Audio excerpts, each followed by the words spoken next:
we are going to start ranking all of the traits in Marvel Multiverse. And this is going to take us a little while, so strap yourselves in. We are going to get rolling today and pick up with subsequent videos. So without further ado, let's jump into it. I've talked a lot about traits. I did a video a while back talking about the best traits, but I really wanted to look at all of them and examine how good they are in game. Traits are an important way of building your character. You get traits from your occupation, you sometimes get it from your origin, you get a free trait every rank, and you can give up a power in order to pick up an additional trait. One thing I'm really hoping for is that in future expansions of the game, there will be more traits added, because I think that would just bring a lot more versatility and customizability to your characters in Marvel Multiverse. We're gonna do this on a grading scale, just like going to school. So an A is going to be a trait that is so good that you should go out of your way to get it, and it is powerful on just about any character. A B is going to be a trait that on the right character is pivotal to that character, but other characters could take it or leave it. A C is going to be something that really is either there for character building, like role play, or is a niche trait, but in the right niche is particularly good. A D is going to be a trait that probably isn't all that great. You're going to struggle to find a situation where that trait really is working well for you and is doing something exciting to build your character, and you probably took it just for flavor purposes, even knowing that it wasn't additive to your character. And an F is a fail. An F is going to be a trait that really I can't see being something I would put onto any character. If there was something about the flavor that I liked, I would just role play it, but it is a trait that is just not good to take on a PC. We're gonna be doing these in alphabetical order, and we're gonna start with abrasive. Abrasive means that you rub people the wrong way. You have trouble on ego checks to persuade someone, but you get an edge when trying to intimidate someone. To me, abrasive is the definition of a C trait. It's one that really is niche and it needs to be on the right character. But if I'm building a character that is going to be intimidation based, and I'm just never going to do a persuasion check, abrasive might be all the upside and none of the downside that I need. And it fits with a lot of character archetypes. So this is not bad by any stretch of the imagination. I just don't know that I'd go out of my way for it unless it very specifically fits a character concept. Anathema is our next trait. We suffer direct harm when exposed to a particular substance. We cannot voluntarily enter the same space with it. If we are touched by it, we instantly suffer an amount of damage that's calculated similar to a rank 3 attack that automatically succeeds, and it bypasses all damage reduction and cannot be healed from healing factor. This is pretty crippling on a character, but this is also kryptonite, right? This is an inherent weakness in your character. And so because it's a weakness that could be interesting to explore, I can't fail this one. I have to give it a D. A D for me on this one really is saying that this is a crippling thing on a character. I would never go out of my way for it. But if it was the concept, putting it in has the benefit of an interesting story, and running into it will probably earn you some karma from the narrator. So this is not something that you would never take, but it really needs to be a thought process, and I would have a conversation with my narrator before taking anathema. Our next trait is audience, which means that you have an audience and you have ability to make an ego check to ask your audience to help you with information or resources. This is really good. The target number is made by your narrator, but in the end, it gives you a resource to be able to drive the plot forward on your own and to be able to get additional information and to solve problems in interesting ways. This is an ego-based check, so it's not good for every character. I think you need to be an ego-based character for this to work, but honestly, there's a lot here. I've got to give this a solid B. The next trait is Battle Ready. Battle Ready gives you an additional 30 points of focus. Simple as that. I love Battle Ready. In the original playtest document, this only gave you 5 points of focus, but most powers didn't require focus, so this was okay. Here, it's amazing. Everything interesting you want to do with your character costs focus. Everything. And if you run out of focus, you are in trouble. I think this is an easy A. It's a wonderful trait. And when I don't take this on a build, I'm pretty sad about it. Next up is Beguiling. We have an edge on any ego check to persuade someone who could be attracted to us. I have a player at my table who has this, and she steamrolls through persuasion checks. She just has no trouble with them. She's regularly rolling in the mid-20s. And the ability to gather allies, to gather information, to be able to put together resources is incredible.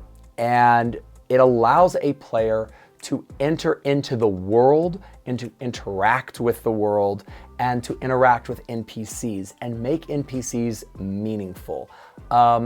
It is an ego check, which means I can't give it an A. It's really best for ego-based characters, so I've got to give this a high B. So this is a really, really strong B. If you are an ego-based character, you should probably take Beguiling. It's really good. Next up is Berserker. Anytime that you take damage, you have the possibility of losing control of your character.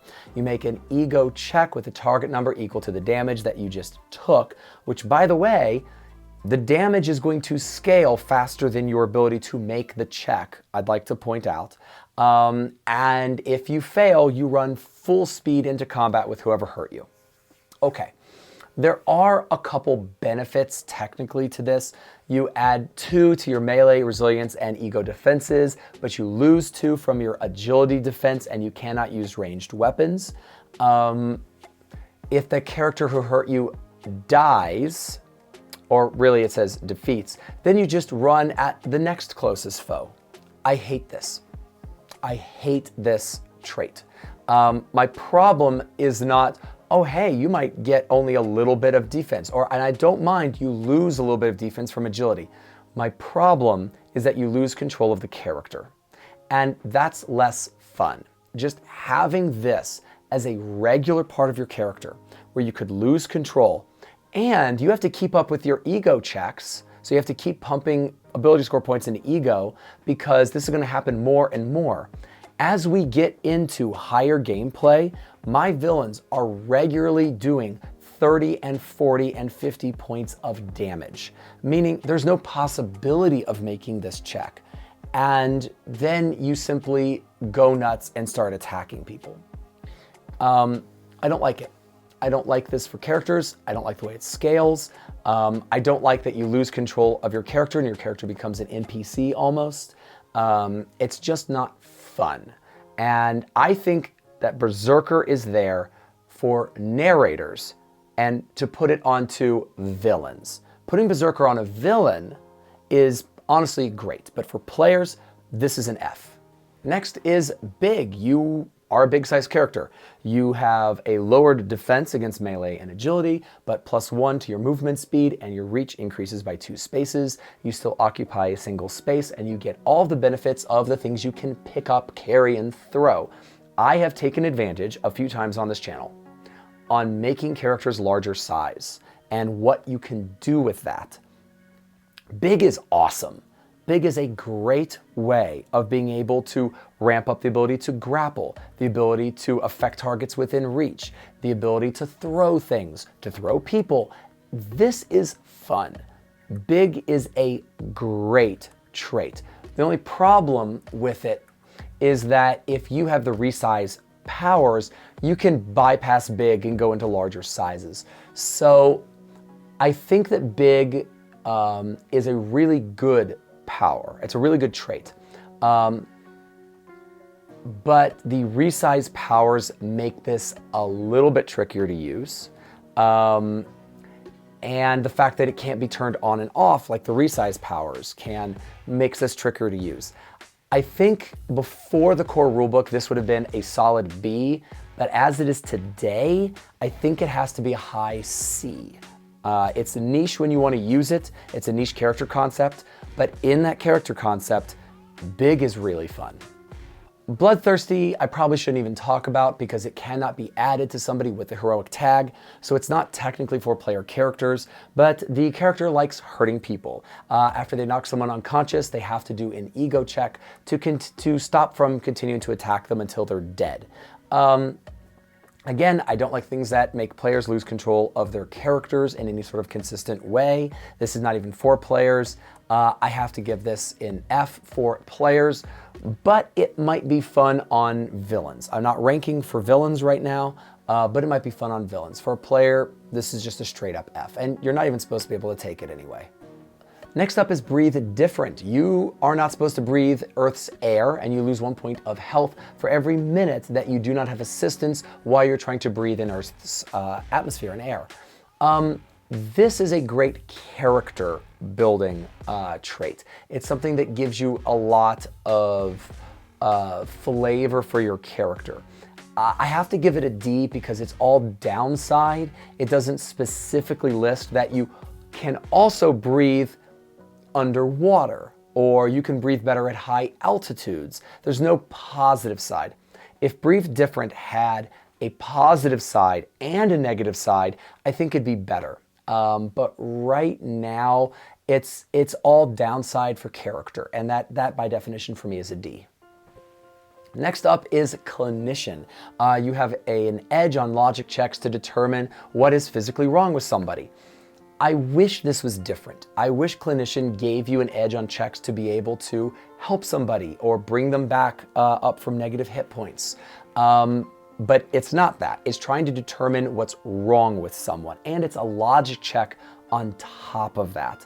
That makes this, for me, a low C. It's not something that is detrimental, so it's not a D, but this is hard to use. You have to be logic-based, and it doesn't help you in curing the person, only in understanding what's wrong with them. And that's just not as good.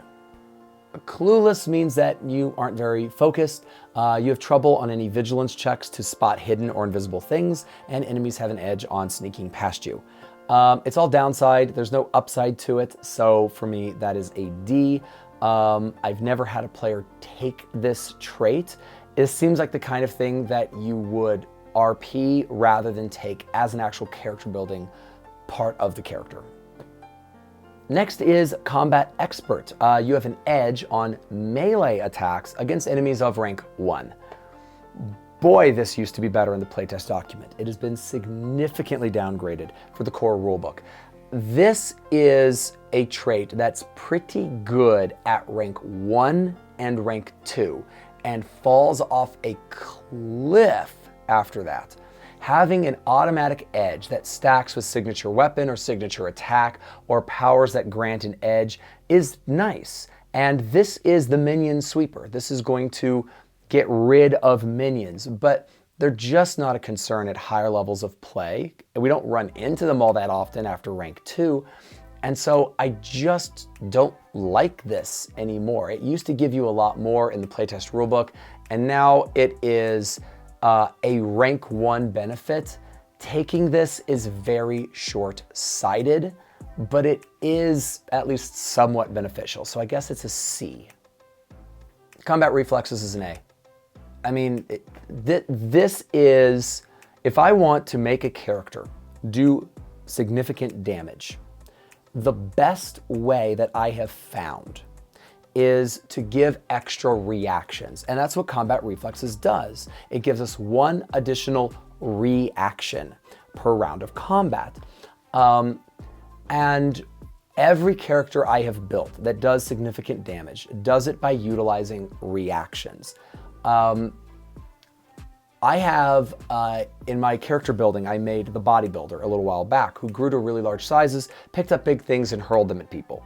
And in groups, he does the most damage of anybody I've ever built by a mile. But against individuals, he's just about at the bottom of all single target damage dealers. The reason is he doesn't utilize reactions. Combat reflexes does significant damage on the board because it utilizes your reaction, and if you do damage as a character, you want this trait. It's incredible. Snag it as early as you can. Connections is a trait I've spoken about a lot, and it is where you know people. You know people in a particular environment, such as a criminal organization, a community, you know the military, you know the police, some organization. Connections is, I feel, the way to create a player-driven campaign. I love this trait. It lets my players find interesting NPCs, decide how they want to investigate the world, decide how they want to interact with the world, and it is player-driven. I get to deliver lore information at a time of my players choosing when they have connections. And it lets them make strategy. It lets them know things about my mind and things that might be useful for them, and it lets them take the world seriously. Connections is everything I love about a non-combat trait. It's an easy A, it's spectacular. Dealmaker means that you have an edge on all action checks to make a deal. Now, here's what's interesting. It doesn't say ego checks. It says action checks. So this does not need to be an ego roll to make the deal. So you can have a logic-based character make as logical of an agreement as possible. And as a narrator, I would allow them to do it as a logic-based check, and then they would still get the edge on it. Dealmaker is a really great way of dealing with NPCs who are not friendly. And a lot of NPCs are not friendly, but they're not your enemies, right? A lot of times we have to deal with seedy factions, like some kind of a criminal element that's not our target at the moment, and we need to make a deal with them. Dealmaker, because it gives an edge on the type of interaction rather than the ability check, is a great social trait. I think this is an A. This is a really good trait. It's worth looking at and picking up. Next up is determination. Determination means that if you get demoralized, which means your focus drops to 0 or a negative number, you do not gain trouble on action checks. Let's talk about determination. When you are demoralized, which means your focus is at 0 or a negative number, you do not have trouble on action checks, but you still cannot concentrate on or spend focus. Let's talk about this. Being demoralized is crippling. It really, really is. And making sure that you don't gain trouble on finishing off that villain that expended or depleted your focus is powerful. Also, vigilance recovery is a thing. A vigilance recovery check is, and I covered this when I looked at the rules for recovery, where you get to roll a vigilance check in order to recover focus. But here's the thing. It is a check that is an action on your turn, which means if you're demoralized, you have trouble on the check to get out of the demoralized condition. That's not true with determination. So determination can absolutely save your life, and it can let you use your karma to get out of the demoralized condition, which makes it powerful. However, you still can't spend focus, you still can't concentrate, and you could do the recovery check anyway, even if you didn't have determination. I think this is a B, not an A, personally, but it is a strong B, and it is worth taking a look at. Next, we come to eidetic memory. If the player forgets something, they can ask the narrator to remind them. Simple as that. Okay. I wish I could say this was better than it is, but the reality of eidetic memory is that most narrators, if you just ask them what I forgot but my character wouldn't have, remind me this thing. And most narrators will let you do it. Most narrators, myself included, assume that because more time goes by for the players than for the characters remember stuff that the players don't. And as a result, eidetic memory, which guarantees that this works, is really only effective at certain tables with certain narrators. And so, yeah, guaranteeing that you don't forget anything is nice. That's good.